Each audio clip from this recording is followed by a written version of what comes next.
the same floor as I did when I was 17. Now I'm 77. The dance would be held here, and I just couldn't wait to come here just to see it again, really. It all different, of course. But when you get on the floor, there was something about it, you know, that fetched it all back to you.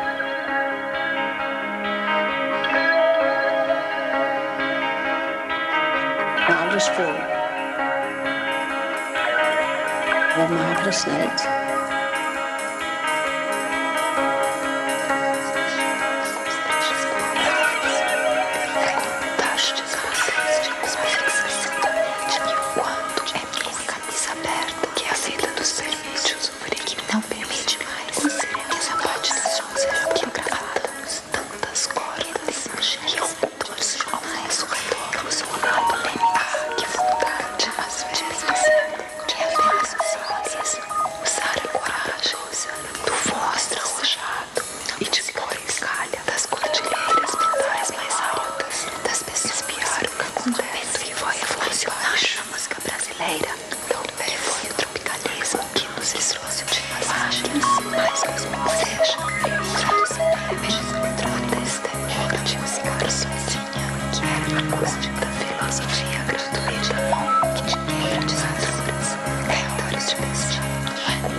My son, my late son, used to work for Smiths in Swansea, but every year they used to have a dinner and dance, and I always went with them.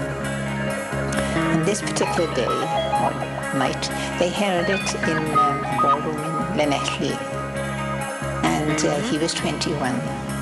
So we got him up on the stage, and he was drinking this yard of ale. And everybody was clapping, and of course I was overjoyed and everything else.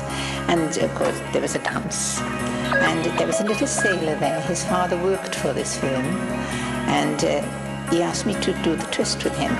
So we were twisting away, and they said, the music stopped, because they said, "You've won the twist," and the two of us looked behind us, and couldn't see anyone behind us. They said, "No, you've won the competition," and both of us won the twist competition. I still got mine today, and so it's hanging up on the wall.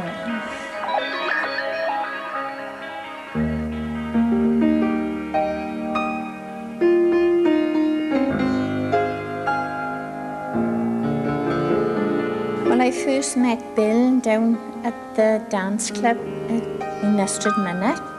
Previous to that, I'd gone through a very unhappy divorce, and the dancing was out of the question. But a friend of Bill's introduced me to Bill. Bill came over and shook my hand, and he said, "This is Queenie, this is Bill." Instead of Bill asking me to dance that particular night, Bill sat down in a chair all night.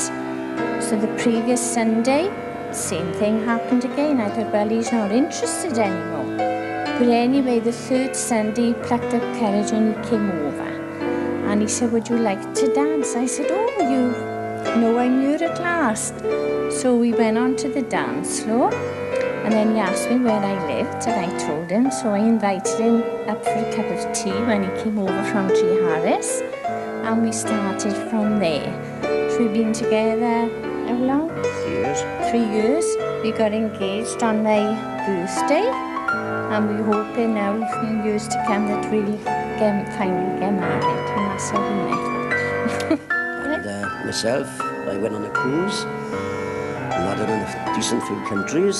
I enjoyed myself. I was there for 17 days. The food is terrific and everything. But there's one thing I missed. There's a romantic moon and there's stars up in the night. but I had to come back to see Queenie.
Married in 1942, and it was difficult to get a car then because there was no petrol, but we managed to get one to come from both houses. Anyway, we got to the church, all right. Best man couldn't get there because no car, so we had to duplicate, have a different best man. When the marriage service was on, my husband put the ring on my finger. It wasn't my ring. I immediately knew it wasn't my ring because it was miles too big for me. It was falling off.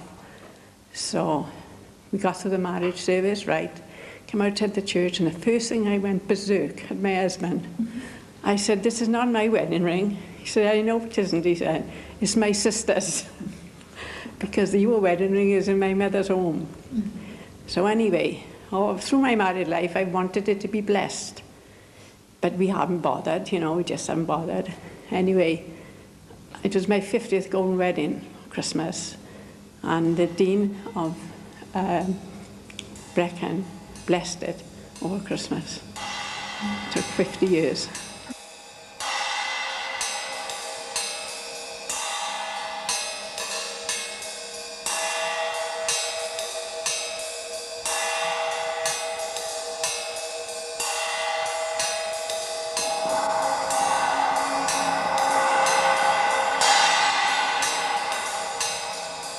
Everything was silent. There was no sound, no birds singing. And you felt as if you'd left the world behind, and you didn't worry. You didn't really want to come back. It was a marvellous feeling, really marvellous feeling, and one that, as I say, I'll never forget.